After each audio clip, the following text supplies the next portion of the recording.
presents by Rekha Films.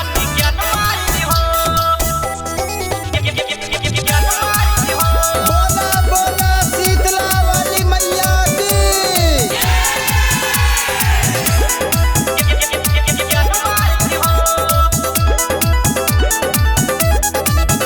मैया निमिये पझुलवा लगवनी सातो बहिना के हमहू बोलवनी मैया निमिये पझुलवा लगवनी सातो बहिना के हमहू बोलवनी बाटे दिलवा में लालसा धइले है बानी कलसा बाटे दिलवा में लालसा धइले बानी कलसा देनी फुलवा चढ़ाई माई हो धइले बानी हमरा ध्यान माई हो हमरो के देती तनी ज्ञान माई हो धइले बानी हमरा ध्यान माई हो हमरो के देती तनी ज्ञान माई हो। बोला बोला सच्चे दरबार की। हमरो के देती तनी ज्ञान माई हो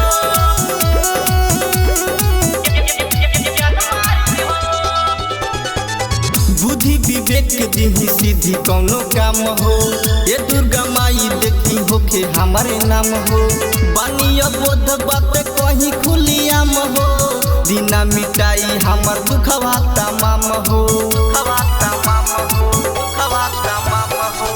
बुद्धि विवेक दिही सीधी कौनो काम हो ये दुर्गा माई देखी होके हमारे नाम हो बानी बोध बात कहीं खुलियाम हो दीना मिटाई हमर दुखवा तमाम हो राउर करिले पूजाई हम फल फूल चढ़ाई राउर करिले पूजाई हम फल फूल चढ़ाई देखी सिरवा झुकाई माई हो धइले बानी हमरा ध्यान माई हो हमरो के देती तनी ज्ञान माई हो धइले बानी हमरा ध्यान माई हो हमरो के देती तनी ज्ञान माई हो। Presents by Rekha Films.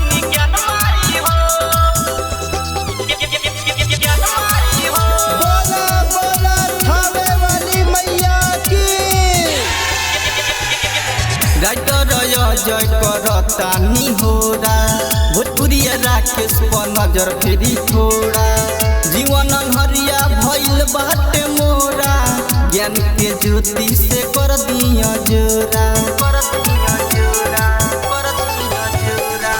मेघुआ Pappu करतानी होरा भोजपुरिया राकेश पर नजर फेरी थोड़ा जीवन हरिया भइल बाटे मोरा ज्ञान के ज्योति से कर दिया जोरा हमारी है बाटे आस नहीं टूटे विश्वास हमारी है बाटे आस नहीं टूटे विश्वास कदी थोड़ा बहुत दान माई हो धइले बानी हमरा ध्यान माई हो हमरो के देती तनी ज्ञान माई हो धइले बानी हमरा ध्यान माई हो हमरो के देती तनी ज्ञान माई हो। Rekha Digital Recording Studio, Betia.